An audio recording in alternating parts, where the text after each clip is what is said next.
안녕하세요. 건강과 통증 채널, 우리 유튜브에 들어오시면 많은 정보를 여러분한테 드리겠습니다. 구독과 좋아요.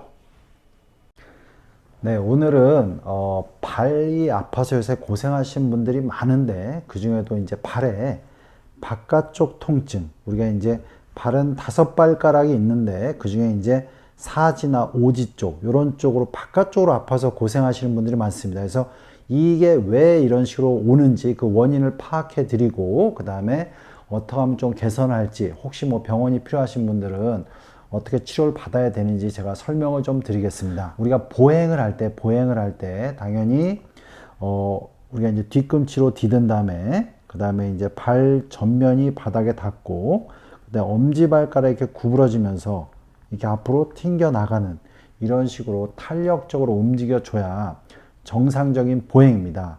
그럴 때 뒤축에서 보면 우리가 처음에 보행을 할 때는 바깥쪽 면이 닿습니다, 먼저. 그래서 우리가 이제 보통 신발을 보면 바깥쪽이 닿죠. 그래서 이제 누구나 다 바깥쪽이 좀 먼저 닿지만, 근데 이게 과도하게 바깥쪽에 닿는 분도 문제가 있는 겁니다. 그래서 그런 분들이 주로 발이 회외가 됐다고 합니다. 그래서 이렇게 과도하게 꺾여서 이렇게 착지를 하면 신발의 바깥쪽이 많이 닿습니다.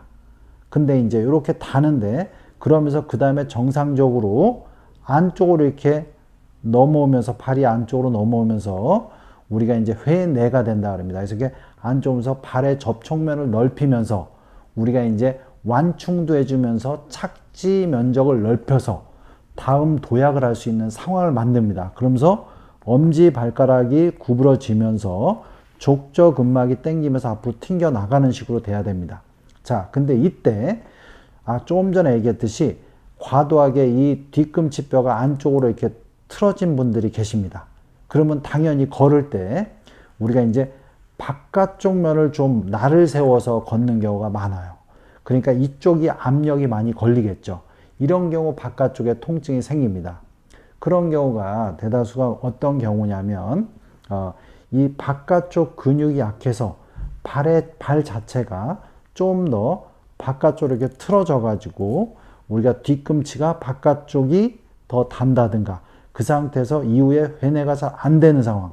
그러니까 바깥쪽이 많이 닳기도 하고, 그 다음에 이게 안으로 접치는 상황이 안 되면 지속적으로 바깥쪽이 눌리는 경우 바깥쪽이 아프게 됩니다. 그래서 이런 경우가 바로 이 바깥쪽을 지지하는 근육, 그래서 제3비골근이라든가 요 정강이뼈, 우리 이제 비골뼈 바로 뒤쪽에 있는 장단 비골근이 약하면 이 근육이 제4지와 5지를 이렇게 잡아주는 거기 때문에 약해지면 이런 식으로 발이 좀 더 이런 식으로 해외된 형식으로 이렇게 날을 세운 형식으로 걷게 되고, 이쪽이 압력이 걸려서 점점 더 이쪽에 연부 조직과 인대들의 부하가 걸리면서 통증을 유발하게 됩니다. 이렇게 되는 원인은 몇 가지가 있습니다. 이제 발목에 뼈의 배열이 문제가 돼서 이쪽이 약해지는데, 전번에 제가 발목이 자주 삐는 이유가 입방골의 문제라고 얘기했는데 그 영상을 좀 참조하시고요. 그러면 이 바깥쪽 근육이 약해집니다. 또 하나는 무슨 문제가 있냐면 위로 올라가서 허리의 문제라든가 골반의 문제가 영향을 줍니다. 그래서 이제 특히 이제 허리나 골반의 문제 때문에 이 바깥쪽의 근막의 문제라든가, 또 신경 중에 우리가 이제 5번 신경의 4번 신경, 5번 신경도 좀 영향을 주는데, 이렇게 신경의 문제면 바깥쪽이 약해집니다.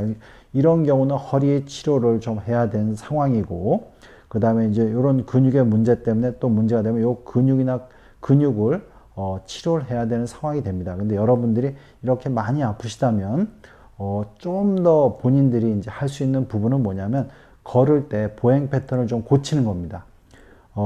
물론 이쪽에 신경과 근육이 문제가 있어 잘 걷긴 어려운데, 의식적으로 약간 날을 세워서 걷는 게 아니라 좀 더 바로 걸으려고 노력을 하면 일단 통증은 감소가 됩니다.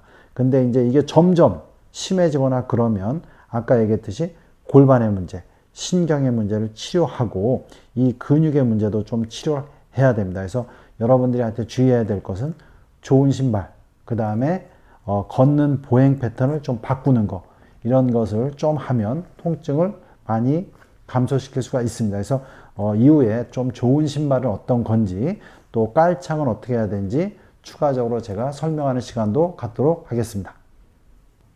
예, 연세신통TV 여러분 구독해 주시고요. 여러 영상이 있습니다. 이렇게 참조해 주시기 바랍니다.